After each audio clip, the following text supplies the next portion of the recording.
کو موقع ملا حسین کا تعارف کروایا. اور پھر وہ موقع تھا کہ جب رسول گرامی اسلام مسجد میں خطبہ دے رہے ہیں اور امام حسن چلتے ہوئے جب مسجد میں تشریف لائے اپنے دامن میں الجھ کے حسین گرنا چاہتے تھے, رسول نے خطبہ روک کے حسین کو اٹھایا.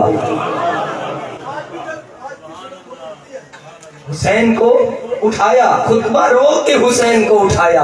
خدا کی قسم خطبہ روکا, حسین ابن علی کو اٹھایا اور اٹھا کر اپنی گود میں بٹھایا اور رخ لوگوں کی طرف لیا تاکہ لوگ ایک وقت میں نبوت کی زیارت کریں, امامت کی زیارت بھی کریں. رخ لوگوں کی طرف کیا. اب وہ جو موضوع تھا نا رسول کے خطبے کا موضوع بدلا اور خطبے کا موضوع ہو گیا حسین. حسین کو اپنے زانوں پر بٹھا کے لوگوں کی طرف متوجہ کر کے کہا ھذا حسین فارغ ہو, یہ حسین ہے, اسے پہچانو. کون حسین ہے؟ ابوہ فی الجنہ, امہ فی الجنہ, جدہ فی الجنہ, جدتہ فی الجنہ, اخوہ فی الجنہ, اختہ فی الجنہ, محبہ فی الجنہ, ومحب محبیہ فی الجنہ. رسول نے کہا پہچانو یہ کون حسین ہے جس کا دادا بھی جنتی, جس کی دادی بھی جنتی, جس کا نانا بھی جنتی, جس کی نانی بھی جنتی, جس کا باپ بھی جنتی, جس کی ماں بھی جنتی, جس کا بھائی بھی جنتی, جس کی بہن بھی جنتی, اس سے محبت کرنے والے بھی جنتی, اس کے محبوں سے محبت کرنے والے بھی جنتی.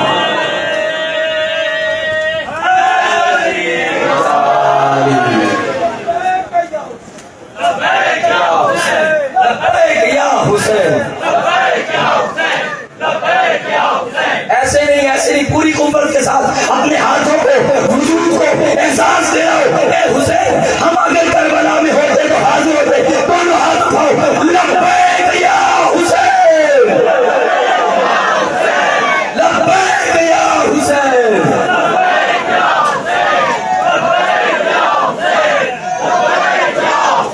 خدا آپ کے جسموں میں سلامت رکھے. جہاں موقع ملا حسین کا تعارف کروایا.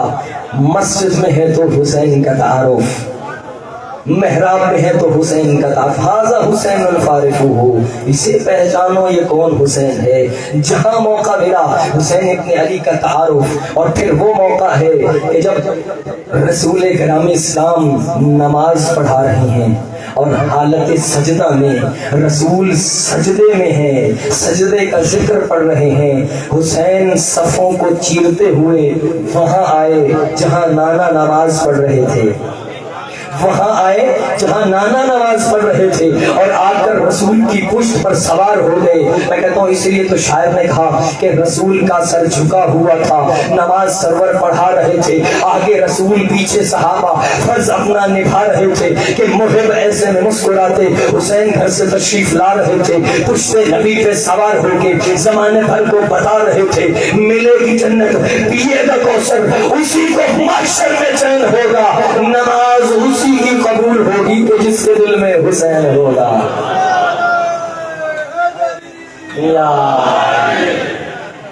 نعرہ تکبیر, اللہ اکبر, نعرہ رسالت, نعرہ حیدری, حسینیت زندہ باد, حسینیت زندہ باد, یزیدیت مردہ باد, یزیدیت مردہ باد. آوازیں بلند تر صلوات.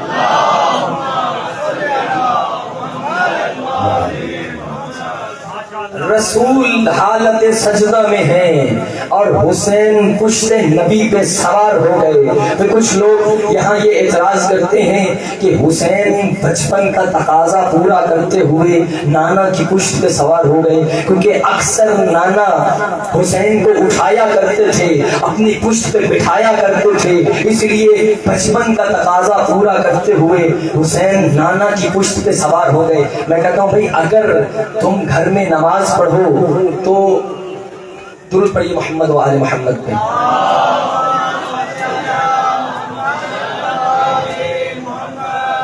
اگر کبھی توجہ میری طرف رکھیے گا, اگر کبھی گھر میں نماز پڑھنے کا موقع مل جائے تو نماز پڑھتے ہوئے جب بچہ آتا ہے, بچہ کیا کرتا ہے, کبھی سجدگاہ اٹھا لیتا ہے, کبھی تسبیح اٹھا لیتا ہے, کبھی چاہے نماز کو ٹیڑھی کر دیتا ہے. تو بھئی دیکھنے والا نماز پڑھنے والے کو نہیں روکتا,